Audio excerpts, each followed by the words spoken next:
It's the well. Yeah, it's the well. You ain't heard of us. Hey, Rams. Hey, well, come heard with us. If you're looking around for a word to trust, check the Star Seed Journey. You can learn from us. Sex, sleep, drugs, what we gonna discuss? Whatever you need to be prosperous. Negativity, superfluous. All we really want is for you to just be true to you and be who you are, cause you are a star and you will go far. You can succeed at all of your dreams. You'll get your degree and all of those things, but you must take care of your health. Cherish yourself, your body, your mental, your grades, and your wealth. You can have fun and still be well. That's what we do here at the well.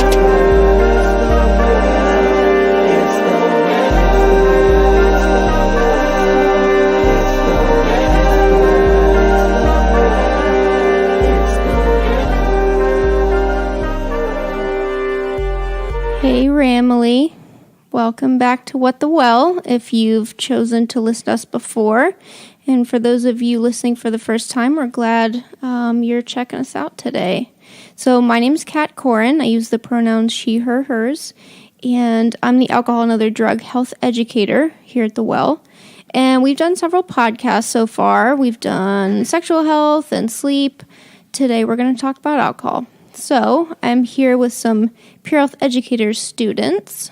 So, hi, I'm Steven. I use he, him, his pronouns.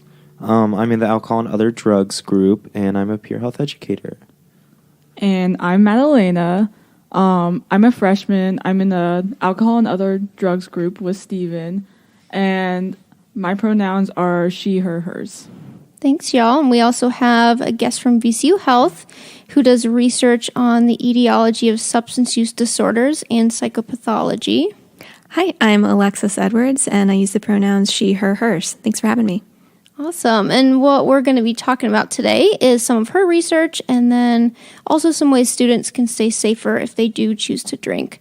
And before we get into that, just want to let everyone know about some of the things that the Well has going on this month. Since it's Alcohol Awareness Month, STI Awareness Month, and Sexual Assault Awareness Month, we have lots of stuff on our calendar. Go to our website, thewell.vcu.edu, for all of those programs. We have our Research to Recovery Conference happening April 10th through 12th, and National Alcohol Screening Day, Thursday, April 11th. We're going to be out in the Commons from 11 to 3. Come get some information about alcohol use and participate in a screening to get a free t-shirt. And then we have an ongoing 21st birthday program. So if you have a birthday coming up, come to the Well on Thursdays from 3 to 4 and do a quick safety planning session, and you can get some free stuff. So let's get into it. We're going to talk about alcohol. And we know that most Rams either don't drink, they drink on less than 5 days out of the month, or they're having 3 drinks or less when they are consuming alcohol. So it's important to remember that not everyone's doing it. We get this idea that, if our immediate social circle is doing it, then everyone must be. But one of the things that we like to do at the Well is to provide that real VCU data to our students about their own health behaviors. So let's start by hearing from the students. What are some safety strategies that y'all use if you are choosing to drink? So some tips I think that are good to follow if you do decide to drink are, first, eat a full meal and have a full stomach so you can better absorb the alcohol. Second, alternate with water and non-alcoholic drinks. Third, have a designated driver, or if you decide not to drive or don't have a car, have a designated walker, which they can just kind of keep control of the group, make sure everyone's okay. Another tip is to have only 1 drink an hour, because that's about how fast your liver can metabolize the alcohol without completely overloading your system. And then finally, keep your drink in sight just to make sure nothing is slipped into it. Yeah, thanks, Madalena. Those are really great strategies. And can you talk a little bit more about that strategy of just having 1 drink an hour? Sure. So it's really important to know about serving sizes so that you can keep track of how much you've had to drink. 1 serving of beer is about 12 ounces. A serving of wine is about 5 ounces, and a shot of 80 proof liquor is about 1.5 ounces. So drinking a solo cup full of beer is a lot different than drinking a solo cup full of wine. To recap, the higher the alcohol content, the smaller the serving size. Also, there are some beers that are much higher in alcohol content. So it's a good idea to read the label for the ABV, or alcohol by volume, which is a measurement of the alcohol content. Yeah, one thing you really definitely have to watch out for are like craft beers and beers that are like that, which can be really misleading because you think that they're like a lot of the other beers that you might drink, but they're really not. So sometimes their ABV can be so much higher that you're really drinking basically 2 times the amount of alcohol. So a 12-ounce glass of a craft beer might be equal to 2 12-ounce glasses of Bud Light or like a PBR or something. So thanks, Stephen and Madalena. Those are awesome tips. And I'm wondering if you've seen any benefits from doing any of those things. Yeah, absolutely. So like eating a full meal and alternating with non-alcoholic drinks decreases the risk of overconsumption and or hospitalization, and then it also decreases the likelihood of a hangover the next morning. Designated drivers and keeping track of your drinks make sure that everyone in your group and yourself stay safe the whole night. Alexis, what do you think? I really think it's the things that you guys have mentioned are great. You're in particular talking about strategies you use to monitor your alcohol on the evening that you're drinking.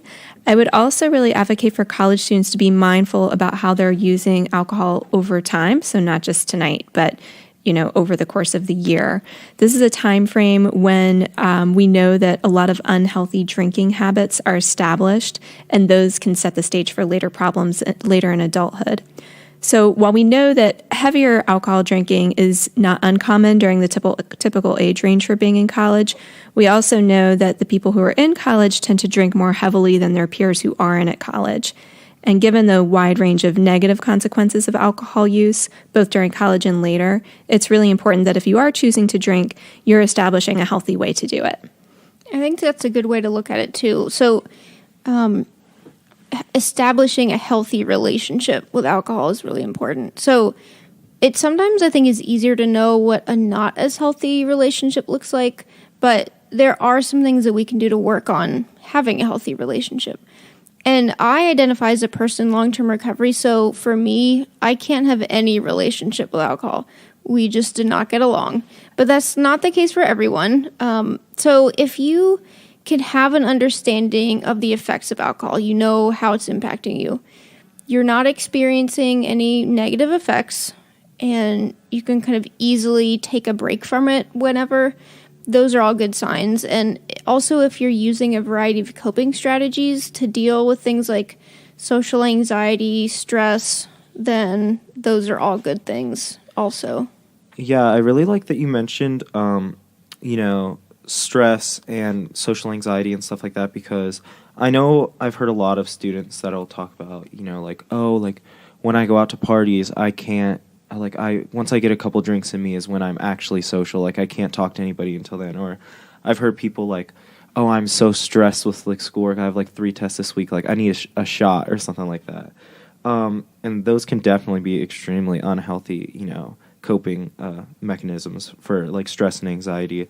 So I was wondering, what do y'all like to do to cope with your stress and social anxiety instead of, using alcohol? Yeah, I can speak to that. Since I don't drink at all, I have to be really mindful of how I deal with those situations. And one of the things that I have to do is to tell someone that I'm having a hard time. So if I'm really experiencing anxiety, I need to talk about that with somebody. And doing breathing exercises is really helpful. It makes me feel more calm. And also, just carrying around a drink like soda or whatever, so I have something to hold in my hand and people aren't offering me things, that's really helpful for me. A strategy I like to use personally is to have another friend there, so if I am feeling a bit awkward at a party, I can lean on them a bit, and then they can talk me through my anxious feelings or just be there as a distraction. I'm really glad you guys brought this up because as a researcher, one of the things that we think about is the different pathways through which people progress from regular drinking to developing problems. And one of the pathways we talk about is the models we talk about is the self-medication model, where people start drinking to alleviate negative feelings, things like being anxious or having symptoms of depression. And then they end up coming to rely on alcohol to decrease those negative feelings. Another pathway we talk about to drinking problems is through externalizing behaviors. So those are things related to impulsivity, sensation-seeking, risk-taking behaviors, and there can be overlap even within an individual of those pathways. So it's possible that you think you're just using alcohol for fun instead of as a coping mechanism, and a lot of people really can do that, but not everyone can.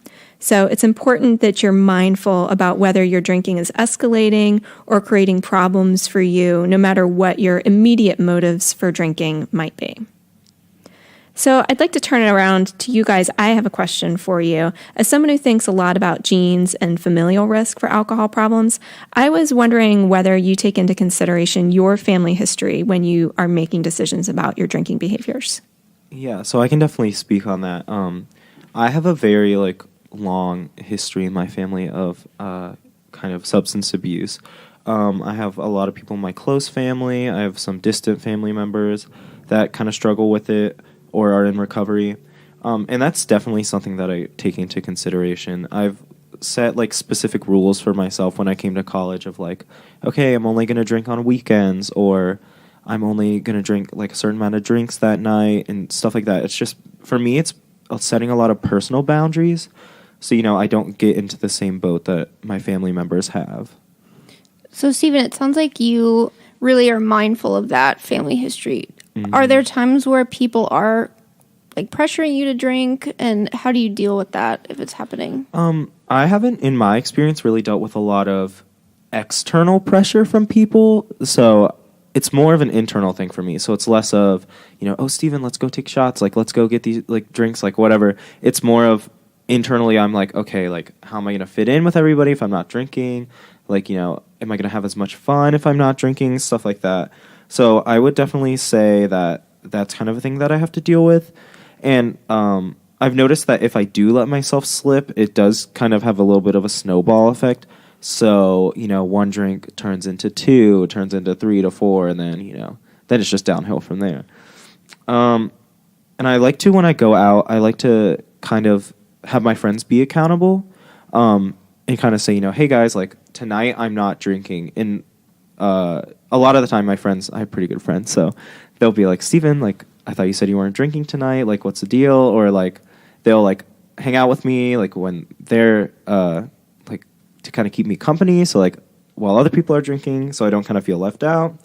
And I also like to remember that I have other things to do. So if it's a Saturday night, I have homework the next day that I have to do. I have tests I have to study for. I have programs to plan at the well. I have things to do, and I can't, risk having my Sunday be filled with me, throwing up or just feeling gross in general. So, Alexis, what is the current understanding for how genetics influence the risk for alcohol problems? That's a good question. We know a lot more than we used to, but there's still a lot of progress to be made. So for a long time, we've known that there are specific genetic variants that impact how your body metabolizes alcohol, and those can actually be protective because if you process alcohol really slowly, it can be aversive. You might get some flushing in your cheeks, your heart might race, you might feel nauseated. But that isn't that common, and the behaviors around alcohol consumption and problems are a lot more complex than just how your body metabolizes alcohol. We've already touched on people who might use alcohol to alleviate social anxiety, for example. And those kinds of behaviors don't come down to just a handful of genes. It's more like thousands of genes, and each of those is really only incrementally impacting your behavior. So at this point, other than those genes that influence metabolism, we really can't say too much about specific genes that impact risk. This is not a situation where you can use a direct-to-consumer DNA kit like 23andMe or Ancestry.com and determine whether you're at risk for alcohol problems. Family history is usually a much better indicator, but it's important to keep in mind, regardless of family history, everyone is at risk to one degree or another because the environment also plays a big role. So you want to keep in mind that genes are not destiny when it comes to alcohol problems. I think that's really important to know. And sometimes even if we know those things and we have a family history or whatever, sometimes students really can still have a hard time, and alcohol misuse does become a problem. I think there are times when students consume too much, or maybe they're mixing substances with alcohol, and they can get us into some really dangerous situations. And so I'm interested to kind of hear what folks know about some of the overdose signs. So one of the more alarming signs of an alcohol overdose is puking while passed out or unconscious. And this isn't puking while standing up, still talking, still verbal. This is they're unresponsive and puking. And then another bad sign is shallow breathing, irregular breathing, or completely stopped breathing. And then finally, if their skin is blue, cold, clammy, that's also a sign they need help. Yeah, and so what can students do if they do encounter somebody in that situation? So one of the most important things to do in that situation is to really, like make sure that you're getting the help that students need or like that your friend needs. So one of the best things you can do is to call VCU PD, and that's 804-828-1234. And they can come out, they can help you out with any of the problems that you're having. Like they can get an ambulance to you so they can look at your friend. And one of the things that I've noticed a lot of students are, afraid of is that, if I call the police or like 911 and my friend is, really drunk and so am I going to get in trouble?